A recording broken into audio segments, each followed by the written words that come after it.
In the news this week, international concern for the plight of Iraq's Christians. Calls for fairer pensions in Australia.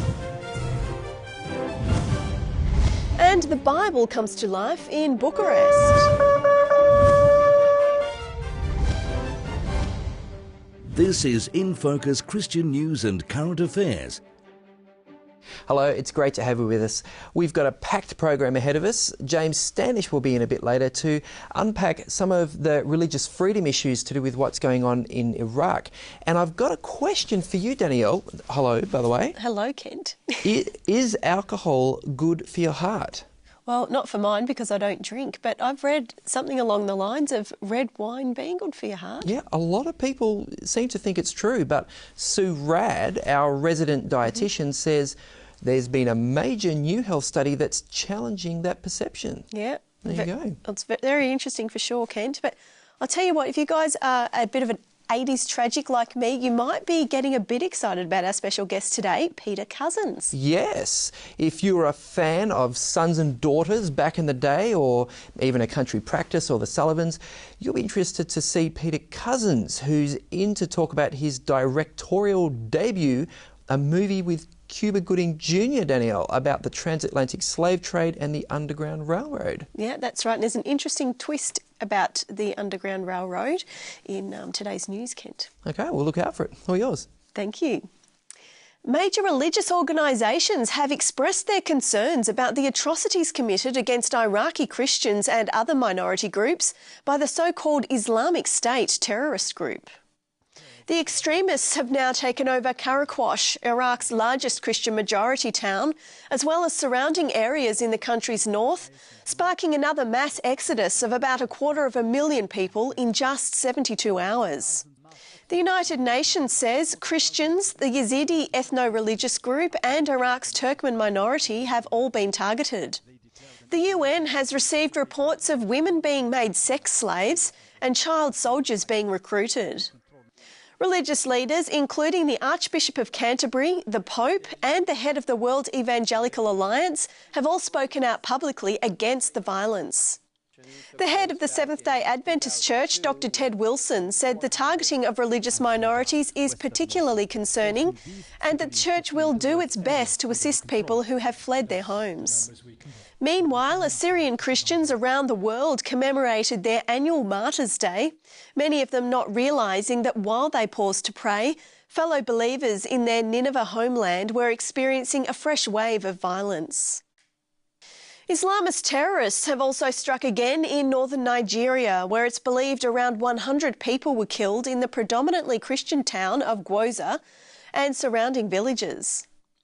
According to Morning Star News, threats were received from the Boko Haram extremist group in the weeks before the attack, in which bombs, guns and knives were used to kill men, women and children.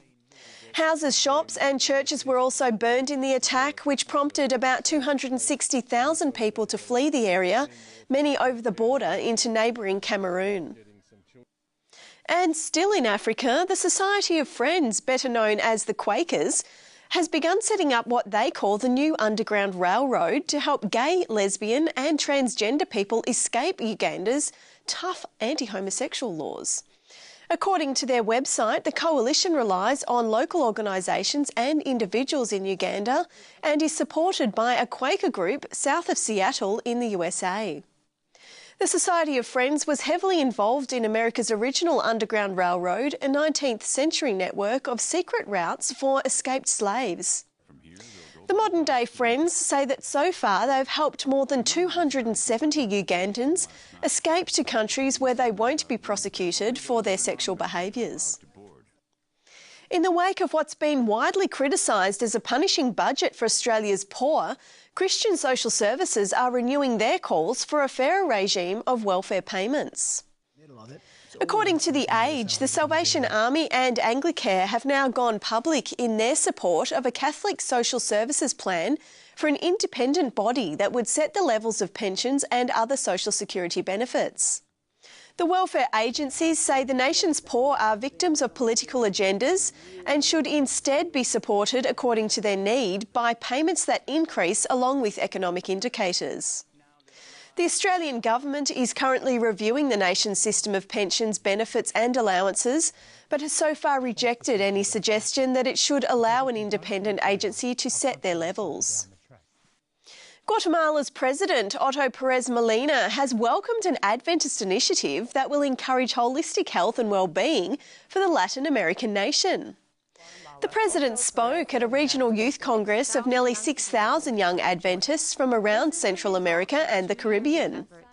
He announced that the government has adopted and will soon be launching the church's I Want to Live Healthy project. Both the government and church leaders encouraged the young people present to be positive agents for change in their homes, churches, universities and workplaces. Young people in Solomon Islands have seen firsthand the impact of the Bible on them and their peers. At a recent nationwide youth event in the capital, Honiara, 97 people were baptised as stories were shared about the impact of the Bibles and Discipleship Training program provided through the World Changes Adventist Youth Ministry initiative. In the last 3 years, we have distributed over 200,000 World Changer Bibles throughout the South Pacific. And so we're really excited about that. It's this Bible right here. And young people, they come, they get trained, they can use this Bible, they can share their faith with others. And yeah, they feel ready and equipped to do that. Anybody can do it. It's simple. In Romania, tens of thousands of people have visited a recreated biblical village set in one of the largest parks in the capital city of Bucharest.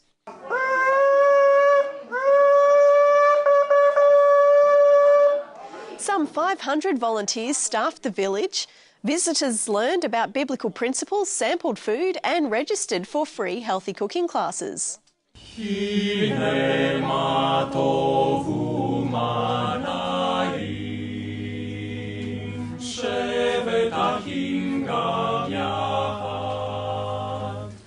The Bible Village outreach was supported by the Seventh-day Adventist Church.